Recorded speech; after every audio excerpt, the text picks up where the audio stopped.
Alexandra Rosenfeld, qui souffle sa 37e bougie ce jeudi 23 novembre, et Hugo Clément sont en couple depuis 2018.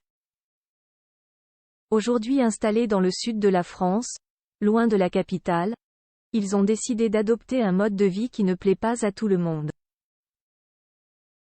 La suite après la publicité. Alexandra Rosenfeld a 37 ans, ce jeudi 23 novembre 2023. On imagine que l'ex-Miss France va célébrer son anniversaire en famille.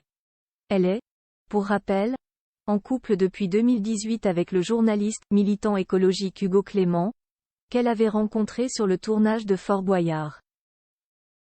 Ils sont devenus parents ensemble en janvier 2020 d'une petite fille prénommée Jim. Ava vit également avec eux, elle qui est née du précédent mariage de sa mère avec le rugbyman italien Sergio Paris. Le couple a divorcé en 2013. La famille est aujourd'hui installée dans le sud-ouest de la France. Nous avons trouvé notre équilibre à Biarritz. Nous ne voulions pas que nos filles grandissent à Paris, expliquait Hugo Clément à Gala en octobre dernier, dans une interview à laquelle participait également sa célèbre compagne.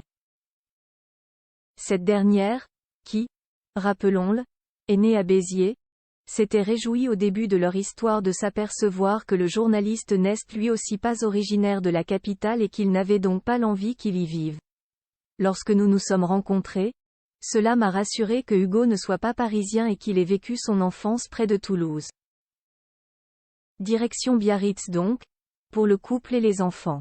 Mais comme l'expliquent nos confrères, ce n'est pas tant ce choix de vie qui fait l'objet de nombreuses critiques, mais surtout les engagements pro-vegan des Hugo Clément, qui est souvent pris à partie pour cela, que ce soit dans des diners ou sur les plateaux télé.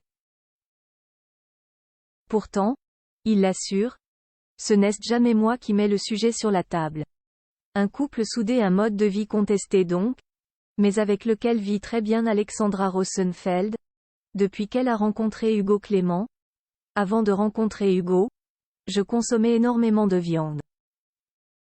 S'il m'avait imposé de ne pas en manger, cela m'aurait braqué. Il m'a convaincu par son retour des expériences. En me parlant des études sur la santé, de ses rencontres avec des scientifiques ou des chiffres concernant l'abattage d'animaux. Elle fait preuve avec lui d'une grande résistance face aux critiques.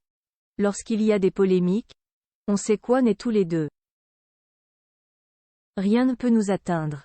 Un regard entre nous suffit pour se comprendre et se rassurer. Un couple très soudé et complice qui continuera, coûte que coûte, à se battre pour ses convictions les plus intimes. La suite après la publicité. La suite après la publicité.